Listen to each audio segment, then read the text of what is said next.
यीशु हेबे तुम साथी दूर हेब भय भ्रांति से तो जगतर ज्योति अंधकार हेब इति प्रात ज्योति जीवन जला प्रात ज्योतिर समस्त दर्शक भाई बहनी मानू मोर आंतरिक शुभेच्छा एवं अभिनंदन जनाए। ईश्वरंकर धन्यवाद हो ये कार्यक्रम द्वारा माने किछि व्यावहारिक शिक्षा आपण निकट को आनिबा पई स्वल्प समय मध्य प्रयास करिछु आउ ए पर्यंत ईश्वर मान को साहाय्य करिसंती। आपण मानक मध्य अशेष अशेष धन्यवाद जनाए जे आपण माने नियमित भाव में आमानकर ये कार्यक्रम देखुंती अनेक आपण मानक मध्यरु आमान को फोन करिसंती आमान को सहित जोगाजोग करिसंती आपण को धन्यवाद। तेबे आसंता माने आज प्रसंग आग को बढ़िबा। आज माने जो प्रसंग आलोचना करिबा प्रसंगर शीर्षक हला सत्य कौन, व्हाट इज ट्रुथ। ये प्रश्नटी रोमियो शासनकर्ता पाइलट पिलातो प्रभु श्रीकृष्ण को पचारि थिले सत्य कौन। मोर पिलादिन गोटे कथा मने पड़े इलेक्शन टाइम थाए आउ से समय आम ग्राम गोटे इलेक्शन रो प्रचार गाड़ी आसिला आ से प्रचार गाड़ी गोटे गीत बाजुला आ गीतटी ए प्रकार थिला शुण भाई भौणी माने भोट बेल आसिला रे आसिला एवं द्वितीय लाइन टी प्रकार थिला मिछरे अंचल भासिला रे भासिला। भाई बहनी माने आजिकली आम जो जुगरे बास करुचु एपर एक समय मध्य आम अच्छु एक ठकामीर जुगर अच्छु। फेक न्यूज परिवर्तित जीवन शैली नैतिकतार जो परिवर्तन आमर नेता माने राजनैतिक नेता माने समाने आमको अनेक प्रतिज्ञा करती आछे दिन कथा कहती भल दिन आम से आणवे किंतु जिते से भोट पाई जीति जाती आम जानू जे से मुड़ी चूड़ा उपरे मध्य कर बसई दियंती आमान को भल स्वप्न देखाते सत किंतु आम से ठकामीर शिकार हो जाता मने होची जे सत्यता पलायन करी अछि तथापि प्रभु जीशु घोषणा करी कहले मो पथ सत्य ओ जीवन। प्रभु यीशु एक कथा कहले तुम माने सत्य जानिबो आ से सत्य तुमान को मुक्त करिवो। तेबे सत्य कौन? सत्य केवल एक धारणा नुहे। सत्य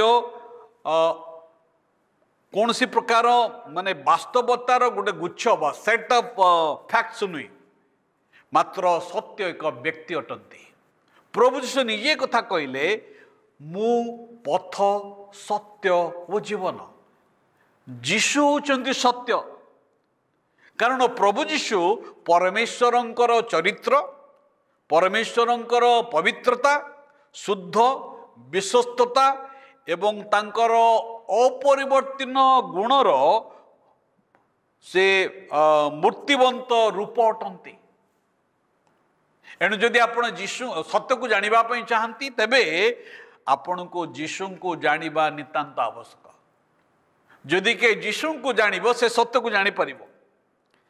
आज अनेक ए विज्ञान जुगरे समाने कौन करती ना समाने विज्ञान दर्शन शास्त्र फिलोसफी एपरिक एक्सपीरियंस अनुभूति से सत्यता को खोजी था। हाँ सबरे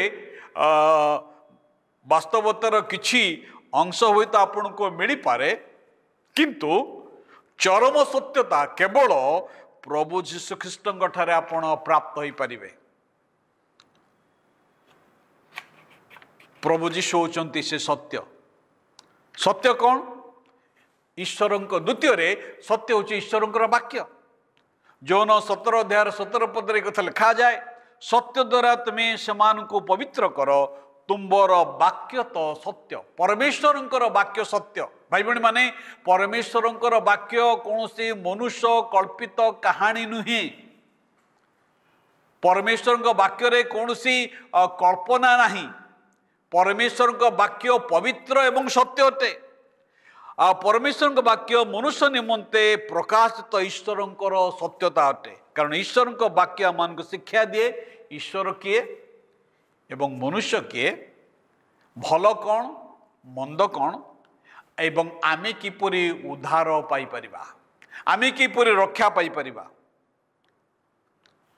आज मनुष्यर संस्कृति बदली जाई पारे, तार भावधारा बदली जाई पारे, तार अनेक विषय बदली जाई पारे, तार भेष, तार पोशाक, तार खाइबा पीबार शैली बदली जाई पारे, किंतु ईश्वरंकर वाक्यर केबे परिवर्तन हुए नहीं।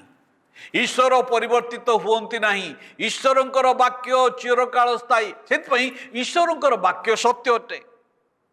यदि आपण सत्यतार गमन करने चाहती तेबे तांकर वाक्य पाठ करंतु, तांकर वाक्य विश्वास करंतु एवं तांकर वाक्य को पालन करंतु। सत्य आम मान को मुक्त करे। पिला तो पचारे सत्य कौन? प्रभु श्रीकृष्ण कहले मु पथ सत्य जीवन आ सत्य मुक्त करे। से जोहन तार 8 अध्याय 32 पदे प्रभु से कथा कहले तुम्हें माने सत्य ज्ञात हब वो सही सत्य तुम मान को मुक्त करिब। सत्यता मान को मिथ्यार बंधन पापर बंधन मुक्त करे। सत्य मान को मिथ्यारू पापरू प्रतारणरू आमन को मुक्त करे। जगत कुए तुमर जहा इच्छा होची ताहा करो, कारण तुम्हें स्वाधीन अट। किंतु भाई बहनी माने ताहा स्वाधीनता नुहे, ता बंधन अटे। आपण अनेक समय आम भावना आम स्वाधीन भारतर नागरिक। आपण स्वाधीन भारतर नागरिक भाव में आपण रास्तार जिते चलुंट सेतबेले रास्तार नियम को आपण को पालन करी कहब।